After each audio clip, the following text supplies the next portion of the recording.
اللہ وبرکاتہ۔ پیارے بچوں، آج ہم پڑھیں گے ہمارا فصل فی اختیار العلم والاستاد والشریک والثبات۔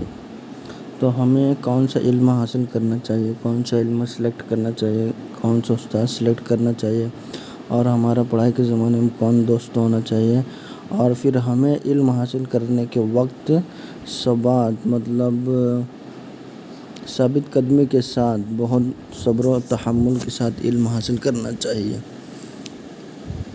وَيَنبَغِي لِطَالِبِ الْعِلْمِ أَنْ يَخْتَارَ مِنْ كُلِّ عِلْمٍ أَحْسَنَهُ۔ طالب علم کے لیے ضروری ہے کہ علموں میں سے وہ ایسا علم سلیکٹ کرے جو سب سے اچھا ہو۔ وَمَا يَحْتَاجُ إِلَيْهِ فِي أَمْرِ دِينِهِ فِي الْحَالِ، اور ایسے علم کو چنے، ایسے علم کی حاجت کرے جس کی وجہ سے اس کے دین فائدہ ہوگا، جس کی وجہ سے اس کے دین امر میں فائدہ ہوگا۔ ثم ما يحتاج الیہ فی الآخرہ فی المعالی، اور پھر اس کے بعد ایسے علم کو سلیکٹ کرے جس علم کی وجہ سے اس کی آخرت میں فائدہ ہوگا۔ اور پھر وَيُقَدِّمُ علم التوحید والمعرفہ، اور جتنے بھی علم ہیں ان میں سب سے اچھا اور سب سے پہلے جو علم حاصل کیا جائے گا وہ ہے علم التوحید والمعرفہ، مطلب خدا کو جاننے کا توحید۔ وَيَعْرِفُ اللَّهَ تَعَالَى بِالدَّلِيلِ، اور پھر انسان کے لیے ضروری ہے کہ طالب علم کے لیے ضروری کہ وہ اللہ تبارک و تعالیٰ کو دلیل سے جانے۔ فَإِنَّ إِيمَانَ الْمُقَلِّدِ وَإِنْ كَانَ صَحِيحًا عِنْدَنَا، اگرچہ مقلد کا ایمان اللہ تبارک و تعالیٰ کو بغیر دلیل کے جاننا صحیح ہے، لیکن یکون عاصما بترک الاستدلال، اگر اللہ تبارک و تعالیٰ کو وہ دلیلوں کے ساتھ نہیں جانتا تو وہ گناہ گار ہوگا۔ لیکن جان لے تو اچھا ہے، اگر نہیں جانے تو پھر وہ گناہ گار ہوگا، اس لیے اس کو اللہ تبارک و تعالیٰ کو دلیل سے جاننا چاہیے۔ وَيَخْتَارُ الْعَتِيقَ دُونَ الْمُحْدَثَاتِ، اور پھر وہ پرانے علم کو مطلب جنت کو، عتیق کا مطلب جنت اور دوسرا مطلب پرانا، دون المحدثات مطلب دنیا، یا تو پھر جو ایسے علم ہے جن سے ہم کو فائدہ نہیں ہوتا، وہ ابھی فائدہ نہیں، جیسے علم الکلام، تو اس سے کوئی فائدہ نہیں ہے۔ تو بولنے کا مطلب کیا ہے، علم الکلام جیسے مناظرہ والا جو علم ہے اس کو چھوڑ کر بلکہ ہمیں قرآن، حدیث، فقہ، یہ سب کا علم سیکھنا چاہیے۔ علیکم بالعتیق وایاکم والمحدثات، آپ لوگ کو عتیق کو پکڑنا چاہیے، مطلب پرانا علم جو ہے اس سے فائدہ اٹھانا چاہیے، اور جو نئے علم ہے اس کو چھوڑ دینا چاہیے۔ یہاں پر نئے علم سے بول کر مراد علم الکلام لیا گیا ہے۔ وَإِيَّاكَ أَن تَشْتَغِلَ بِهَذَا الْجِدَالِ، اور پھر تم کو ایسے جھگڑوں سے بھی بچنا چاہیے۔ جھگڑوں سے بچنا چاہیے کا مطلب یہ ہے کہ پرانے زمانے میں علماء کرام، بہت سارے علماء کرام علم الکلام میں مطلب مناظرہ والے علم میں مشغول ہو گئے تھے، جس کی وجہ سے وہ لوگ دوسرے علم میں اتنا زیادہ آگے نہیں بڑھ پائے۔ تو اس لیے ہم کو بتا رہے ہیں کہ آپ لوگ اس علم میں مت جائیے گا۔ الذي ظهر بعد انقراض الاکابر من العلماء، بہت سارے علماء کرام، انقراض کا مطلب ہوتا ہے جھگڑا، تو بہت سارے علماء کرام کے زمانے میں ایسا جھگڑا ہو گیا کہ کون سا علم حاصل کیا جائے، کون سا علم حاصل نہیں کیا جائے، تو بہت سارے علماء کرام بولے کہ علم الکلام حاصل کرنا چاہیے، بہت سارے علماء کرام بولے نہیں، علم الکلام نہیں سیکھنا چاہیے۔ تو یہ سارے جھگڑے میں تم نہیں پڑھنا چاہیے، بلکہ جو پرانے علوم ہیں اس کو حاصل کرنا چاہیے۔ فَإِنَّهُ يُبْعِدُ عَنِ الْفِقْهِ وَيُضَيِّعُ الْأُمْرَ وَيُورِثُ الْوَحْشَ وَالْعَدَاوَةَ، کیونکہ یہ علم الکلام جو ہے ہم کو فقہ سے دور کر دے گا، ہماری زندگی کو برباد کر دے گا، اور ہمارے درمیان وحشت اور دشمنی کا وارث بنے گا۔ وَهُوَ مِنْ أَشْرَاطِ السَّاعَةِ، اور پھر علم سے دوری قیامت کی نشانی ہے۔ وَارْتِفَاعِ الْعِلْمِ وَالْفِقْهِ، اور پھر علم کا اٹھ جانا، فقہ کا ختم ہو جانا، یہ بھی اشراط الساعہ ہے، قیامت کی نشانی، جیسے کہ حدیث میں ہے۔ اما اختیار الاستاد فینبغی ان یختار العالم والارواع والاسنہ، تو استادوں کو سلیکٹ کرنے کے وقت ہمیں سب سے عالم، اچھی طرح جاننے والے استاد کا، اور پھر اسی طرح بہت متقی پرہیزگار استاد کو سلیکٹ کرنا چاہیے۔ اسی طرح جو بہت بوڑھے، بہت عمر رسیدہ ہوں ان کو سلیکٹ کرنا چاہیے، جیسے کہ ابو حنیفہ نے کیا۔ حماد بن ابی سلیمان کو ابو حنیفہ نے بہت سوچ و فکر کرنے کے بعد اپنا استاد سلیکٹ کیا، جیسے کہ ابو حنیفہ فرماتے ہیں وجدتہ شیخا وقورا حلیما صبورا فی الامور، کہ ابو حنیفہ فرماتے ہیں میں اپنے استاد حماد بن ابو سلیمان کو بوڑھا، بہت عزت دار، بہت صبردار اور بہت عقل مند پایا باتوں میں۔ وقال، اور پھر فرماتے ثبت عند حماد بن ابو سلیمان فنبت، ابو حنیفہ فرماتے ہیں کہ میں حماد بن ابو سلیمان کے پاس ثابت رہا، جس کی وجہ سے میں بڑھ گیا۔ بڑھنے کا مطلب کیا؟ بڑا عالم بن گیا۔ وقال ابو حنیفہ رحمہ اللہ سمعت حکیما من حکماء سمرقند، ابو حنیفہ فرماتے ہیں کہ میں سمندر کے حکیموں میں سے ایک حکیم کی بات سنا کہ فرماتے ہیں وہ حکیم ان واحدا من طلبۃ العلم شاورنی فی طلب العلم، کہ ان کے حکیم کے بہت سارے طلباء تھے، تو ان کے طالب علموں میں سے ایک طالب علم اپنے استاد سے علم حاصل کرنے کے بارے میں مشورہ کیا۔ وکان قد عزم علی الذهاب الی بخارا، اور پھر وہ بچہ علم حاصل کرنے کے لیے بخارا کی طرف جانے کا ارادہ کیا۔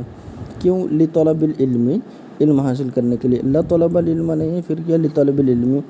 وهكذا ينبغي أن يشاور في كل أمر، تو فی کل امر، اس لیے ہمیں بھی ضروری ہے کہ ہم بھی ہر ایک بات میں مشاورہ کریں، کیونکہ اللہ تبارک و تعالیٰ نے رسول صلی اللہ علیہ وسلم کو مشاورہ کو حکم دیا ہر بات میں، جبکہ رسول صلی اللہ علیہ وسلم سے زیادہ اس دنیا میں کوئی بھی عقل مند نہیں تھا، لیکن پھر بھی اللہ تبارک و تعالیٰ نے رسول کو مشورہ کرنے کا حکم دیا۔ وَكَانَ يُشَاوِرُ أَصْحَابَهُ فِي جَمِيعِ الْأُمُورِ حَتَّى حَوَائِجَ الْبَيْتِ، رسول صلی اللہ علیہ وسلم اپنے صحابہ کے ساتھ مشورہ کرتے تھے، یہاں تک کہ اپنے گھر کے جو باتیں ہوتی ہیں اس میں بھی رسول صلی اللہ علیہ وسلم اپنے اصحاب سے مشورہ کرتے تھے۔ علی رضی اللہ عنہ فرماتے ہیں ما حلق امرؤ عن مشورہ، کوئی بھی آدمی مشورہ کرنے کی وجہ سے ہلاک نہیں ہوگا۔ قیل، فرمایا کہ الناس رجل تام، لوگ تین قسم کے ہیں، پہلا جو رجل تام، دوسرا نصف رجل، تیسرا ولا شیء، مطلب پہلا قسم ہے رجل تام پورا آدمی، دوسرا آدھا آدمی، تیسرا کوئی آدمی نہیں۔ تو پہلا یعنی رجل تام کس کو بولتے ہیں؟ من لہ رأی صائب و یشاور العقلاء، کہ پہلا آدمی ایسے ہیں جو عقل مند بھی ہو اور اس کی رائے بھی صحیح رہتی ہو، لیکن اس کے ساتھ ساتھ وہ مشورہ بھی کرتے ہیں۔ اور آدھا آدمی کس کو کہتے ہیں؟ من لہ رأی صائب لیکن لا یشاور، ایک آدمی کی رائے صحیح رہتی ہے لیکن وہ مشورہ نہیں کرتے ہیں، یا تو مشورہ کرتے ہیں لیکن اس کی رائے صحیح نہیں رہتی ہے۔ اور تیسرا آدمی ولا شیء، وہ کون ہے؟ جو مشورہ بھی نہیں کرتا ہے اور پھر اس کی رائے بھی صحیح نہیں رہتی ہے۔ ٹھیک ہے۔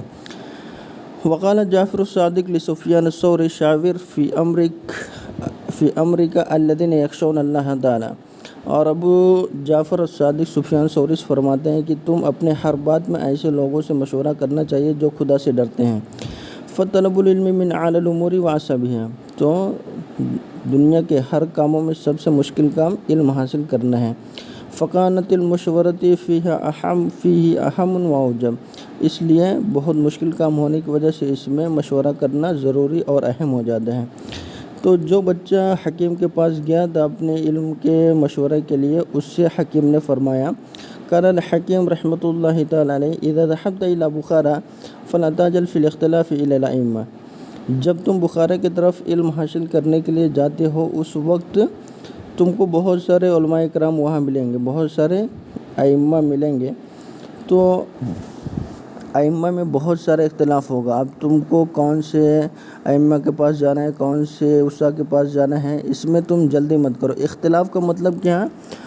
جلدی استادوں کو سلیکٹ کرنے میں، مختلف استادوں کو سلیکٹ کرنے میں تم جلدی مت کرو۔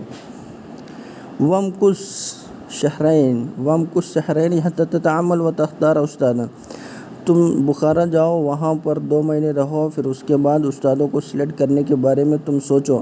فَإِنَّكَ إِذَا ذَهَبْتَ إِلَىٰ عَالِمٍ، کیونکہ بغیر سوچے سمجھے اگر تم کسی ایک عالم کے پاس گیا اور اس کے سبق پر اس سے علم حاصل کرنے لگے، پھر بعد میں تم کو معلوم پڑا کہ یہ استاد اتنا اچھا نہیں، وَبَدَأْتَ بِالسَّبْقِ عِندَهُ، اور تم نے اس کے پاس پڑھنا شروع کر دیا، فَرُبَّمَا لَا يُعْجِبُكَ، تو ہو سکتا ہے کہ تم کو اس کے پڑھانے کا اسٹائل یا تو اس کا علم تم کو اچھا نہ لگے، فتترکہ فتذهب الی آخر، تو اس کی وجہ سے تم اس کو چھوڑ دے گے اور پھر دوسرے استاد کی طرف جاؤ گے، تو فلا یبارک لک فی العلم فلا یبارک لک فی العلم فلا یبارک لک فی العلم، پھر جس کی وجہ سے تمہارے علم میں کوئی برکت نہیں ہوگی۔ فتعمل شہرین، تو اس لیے تم اپنے استاد کو سلیکٹ کرنے کے لیے 2 مہینہ سوچو۔ وشاور حتی لا تحتاج الی ترکہ، اور پھر بہت لوگوں سے مشورہ کرو یہاں تک کہ ایک استاد کے درس میں بیٹھنے کے بعد تم اس کو مت چھوڑو۔ فتثبت عندہ، جس کی وجہ سے اگر تم اس پر مشورہ کرتے ہو تو اس کے بعد تم بہت دن تک باقی رہو گے۔ حتی لا یکون تعلمک مبارکا وتنتفع بعلمک کثیرا، اگر تم ایک عالم کے پاس بہت دن تک رہو گے تو تم کو اس علم میں برکت بھی ہوگی اور اس علم سے تم کو بہت سارا فائدہ بھی ہوگا۔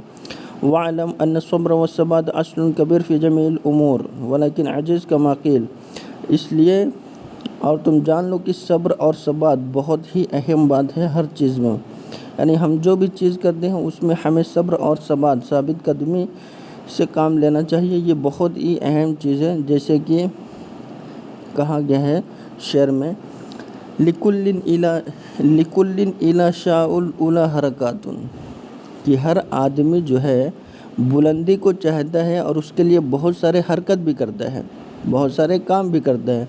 وَلَكِنْ عَزِيزٌ فِي الرِّجَالِ ثَبَاتٌ، لیکن جو بھی آدمی جو بھی کام کرتے ہیں اس میں سب سے عزیز چیز، سب سے اچھی چیز کیا ہے؟ ثبات، مطلب ثابت قدم رہنا چاہیے۔ قیلا ما الشجاعۃ، ایک عالم سے پوچھا گیا کہ شجاعت کیا ہے؟ تو کہا گیا شجاعت اس کام کو کہتے ہیں جو ہم ایک لمحہ صبر کرتے ہیں، اس کو کہتے ہیں ثبات، شجاعت۔ فَيَنبَغِي أَن يَثْبُتَ وَيَصْبِرَ عَلَى أُسْتَاذٍ وَعَلَى كِتَابٍ حَتَّى لَا يَتْرُكُهُ أَبْتَرَ، اس لیے ہمیں ایک ہی جگہ ثابت رہنا چاہیے، علم حاصل کرنا چاہیے ایک ہی استاد کے پاس، اور ایک ہی کتاب کا علم حاصل کرنا چاہیے یہاں تک کہ چھوڑنے کے بعد، ورنہ ہم ایک استاد کے پاس گئے ان کو چھوڑ دیے تو جس کی وجہ سے ہم ابتر ہو جائیں گے، بیکار ہو جائیں گے۔ وَعَلَى فَنٍ، اور ایک ہی فن پر ہمیں ثابت رہنا چاہیے۔ حَتَّى لَا يَشْتَغِلْ بِفَنٍ آخر قبل أن يتقن الأول، ہمیں ایک ہی علم حاصل کرنا چاہیے یہاں تک کہ ہم اس علم کو اچھی طرح سیکھ لیں۔ اگر ہم کو یقین ہو گیا، یتقن بولے تو یقین کرنا، اگر ہم کو یقین ہو گیا کہ ہم اس علم میں بہت ماہر ہو گئے تو اس علم کو چھوڑ کر ہم دوسرے علم کی طرف جا سکتے ہیں، ورنہ دوسرے علم کی طرف نہیں جا سکتے ہیں۔ وَعَلَى بَلَدٍ، اور ایک ہی جگہ رہ کر ہم کو علم حاصل کرنا چاہیے۔ حَتَّى لَا يَنْتَقِلَ إِلَى بَلَدٍ آخر مِنْ غَيْرِ ضَرُورَةٍ، تاکہ بغیر ضرورت کے ایک گاؤں سے دوسرے گاؤں نہ جائے۔ فَإِنَّ ذَلِكَ كُلُّهُ يُفَرِّقُ الْأُمُورَ وَيُشْغِلُ الْقَلْبَ وَيُضِيعُ الْأَوْقَاتَ وَيُؤْذِي الْمُعَلِّمَ، کیونکہ اگر ہم اس طرح نہیں کریں گے تو ہمارے امر فرق ہو جائیں گے، مطلب ہم جو بات کرنا چاہیں گے وہ نہیں کر پائیں گے اور ہمارا قلب کہیں دوسری جگہ مشغول ہو جائے گا اور ہمارے وقت ایسے ہی چلے جائیں گے، اور جس کی وجہ سے ہمارے ٹیچر کو بہت ہی مشکل ہوگا، بہت ہی پرابلم ہوگا۔ وَيَنْبَغِي أَنْ يَصْبِرَ عَمَّا تُرِيدُ نَفْسُهُ وَهَوَاهُ وَيَنْبَغِي أَنْ يَصْبِرَ عَمَّا تُرِيدُ نَفْسُهُ وَهَوَاهُ، اور جو اس کا دل اور جو اس کی خواہش چاہتے ہیں اس پہ صبر کرنا چاہیے، مطلب جو اس کا دل چاہتے ہیں وہ نہیں کرنا چاہیے بلکہ اس پر صبر کرنا چاہیے۔ ٹھیک ہے، آج کے لیے اتنا ہی کافی ہے۔ السلام علیکم ورحمۃ اللہ تعالیٰ وبرکاتہ۔